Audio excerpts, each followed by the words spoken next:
And then I had another guy, someone who was a friend who isn't anymore, writing blog posts online about how I'm part of a secret communist group that actually run the government. Oh, wow. Yeah. So I'm far right and far left. I've got no power at all, but I'm also ultimately powerful. I'm anti-gay and homophobic, but also gay.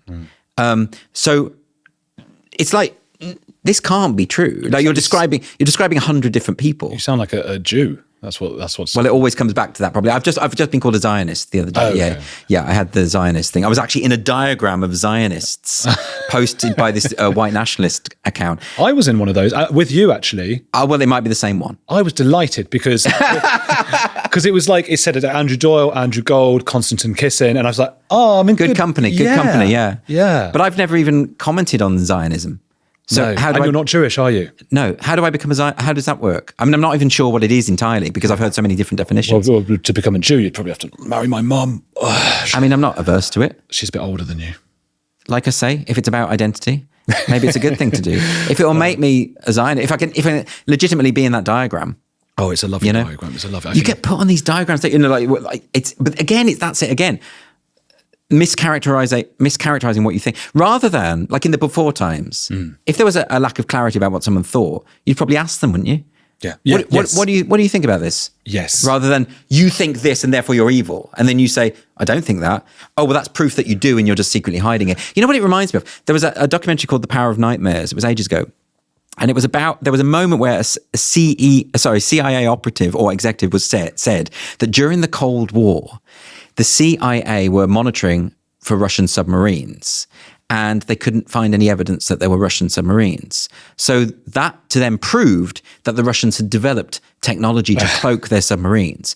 In other words, the lack of evidence was taken as evidence of the thing that they wanted to find. And this is the same thing. When people say to me, you've described feminists as violent extremists for using accurate pronouns. Well, I simply never have. But when I deny it, they say that's evidence that you did. So I don't know how I suppose my point is that sort of person at that point has removed themselves from the possibility of adult conversation. You can't talk to that person. Like you're talking to a fantasist. What's the point? But I take your point that it's hard because people defaming you is tricky because you know that people will believe it. You know, and you want to explain yourself. You want to go, well, hang on. You know, I've had that since I was a kid. I've been misrepresented. That's not what I meant to do. But you're better.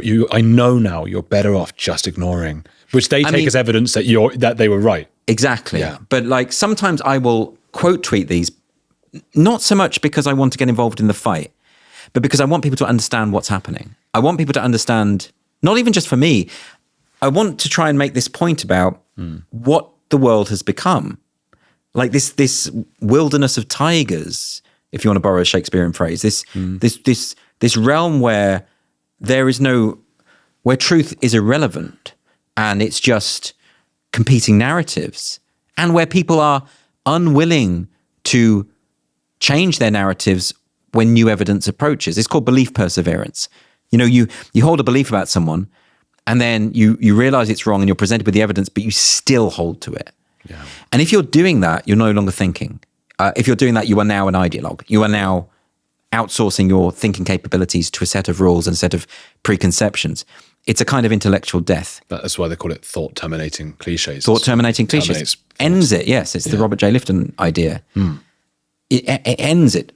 And that, to me, terrifies. Like we started out this conversation talking about changing our minds. You know, if I thought I was ever in a position where I wouldn't or I didn't have the capacity to change my mind, it would terrify me because I would think that I'm no longer a sentient being, really, you know, and that I'm just parroting someone else's script. I think that's really scary. It's also why I just won't subscribe to a group. I won't call myself left or right anymore. You know, I always used to say I was on the left because my viewpoints do, you know, if you have a traditional left-wing view, they do generally tally with the left on most things.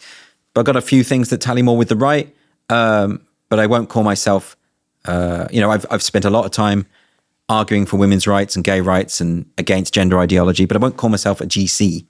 I won't put myself in that bracket. You know, I just won't do it. I'm not going to put myself in any given tribe because I think every group is going to be wrong about a lot of things.